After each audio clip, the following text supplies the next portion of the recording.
So, 532 really killed Tiffany. Yes, among several others. But how could he? She was his worker. A 532 unit should never be able to kill their own underlings. It goes against their core programming.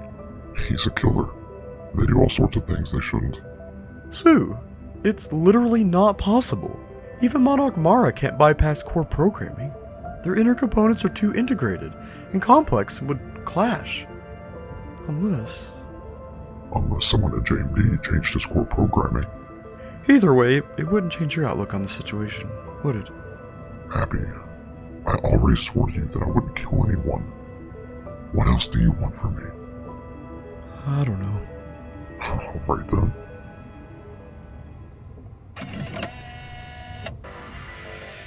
Oh yeah, I can feel you breathe. In my dreams, as you sneak in through my window while I'm asleep. Your cold hands wrapping around my throat.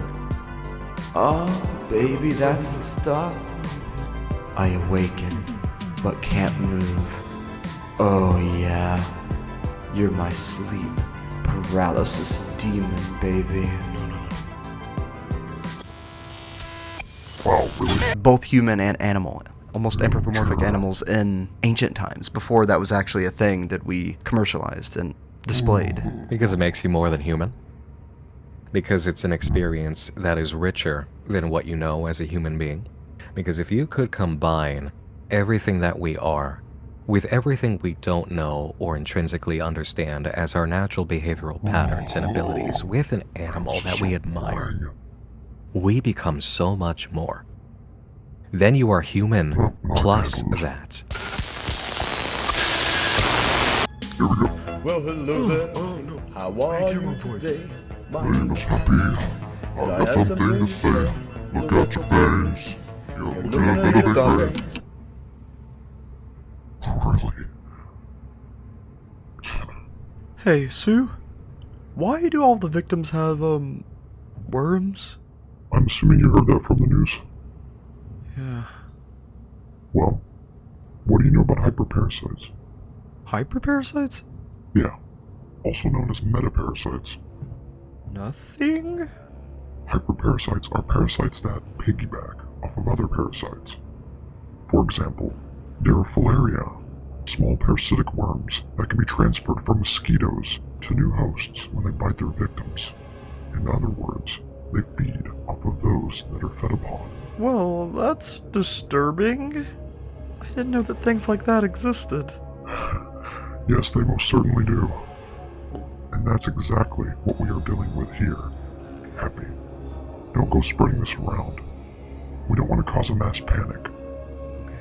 But the critters are carrying the worms that the victims have.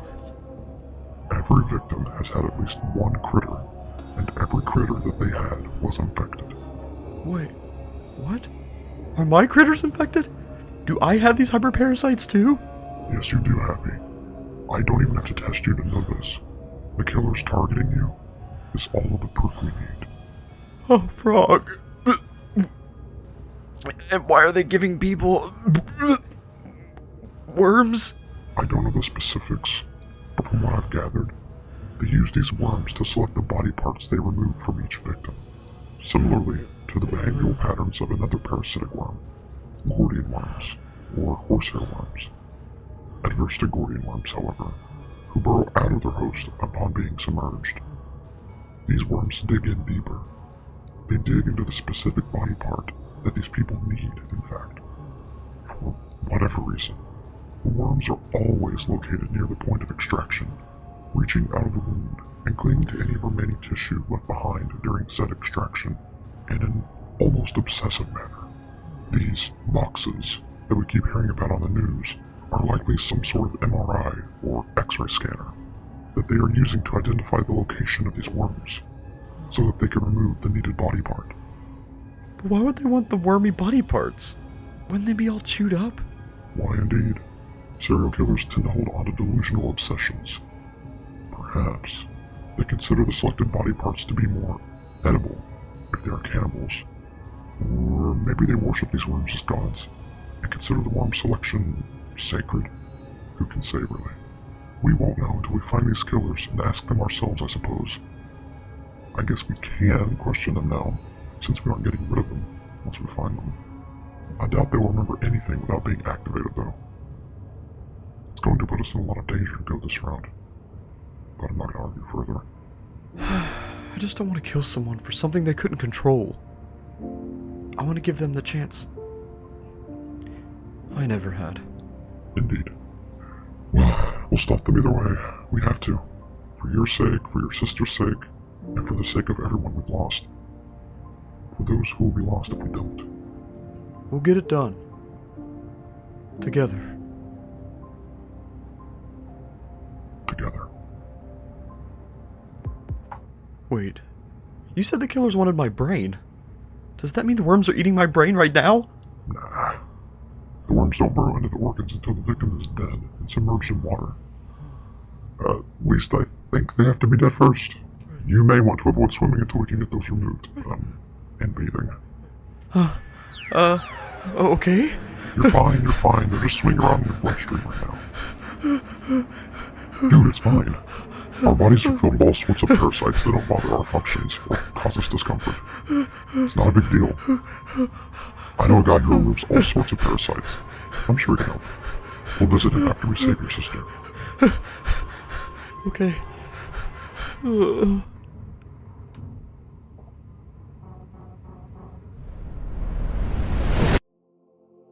Kupala is a deity in Slavic mythology associated with fertility, water, and happiness. She was traditionally attached to the festivities of the summer solstice, organized to pay tribute to her and guarantee a prosperous harvest.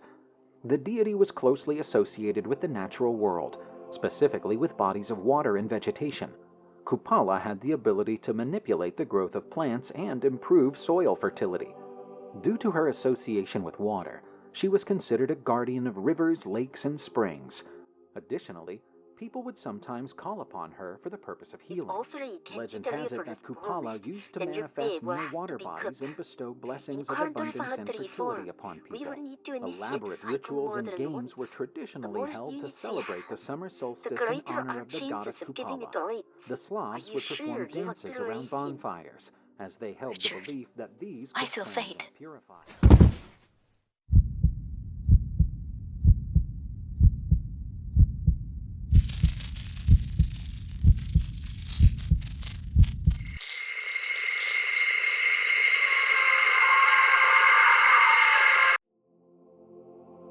The Zoraya were sisters in Slavic mythology, affiliated with the morning and evening stars. Zoraya Utranyaya was regarded as a goddess of dawn, light, and regeneration. If Happy reacted this strongly to the parasites, then it's a good thing I didn't tell him about 532 and Tiffany's relationship. I doubt he could handle something like that. Oh. Okay. Oops.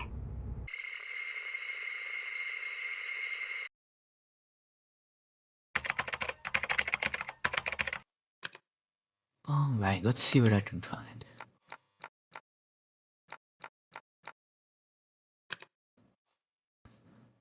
Relax. What the heck? Your computer was not hacked. 这个这么意思 Soulcorp has determined that your anxiety levels have peaked and will now The help to heck? restore your peace of mind. Sit back and listen to this classic bedtime story while maintaining eye contact with your personalized this? Soulcorp aid. This service will be provided to you free of charge. Remember, Soulcorp cares about your personal health and Let's see what peace this of is all mind. about then. Soleil, also known as Sol, is one of the most powerful deities, the goddess of the sun itself, responsible for all life on Earth. She is the patroness of the unfortunate, especially orphans. The sun and the moon were once one entity, but argumentation concerning which was truly responsible for life set the two into imbalance. The conjoined twins were split into pieces by Perkunus, the god of thunder.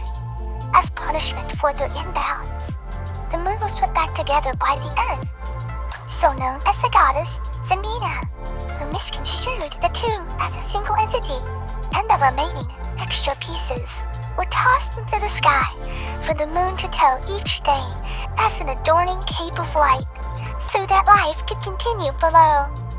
Missionary Jerome of Prague recounted a myth about the kidnapped soul. Her skin, which held her consciousness and spirit, was held in a tower by a powerful king and was rescued by the Zodiac. The rest of her pieces remaining in the sky so that the cycles of life could continue.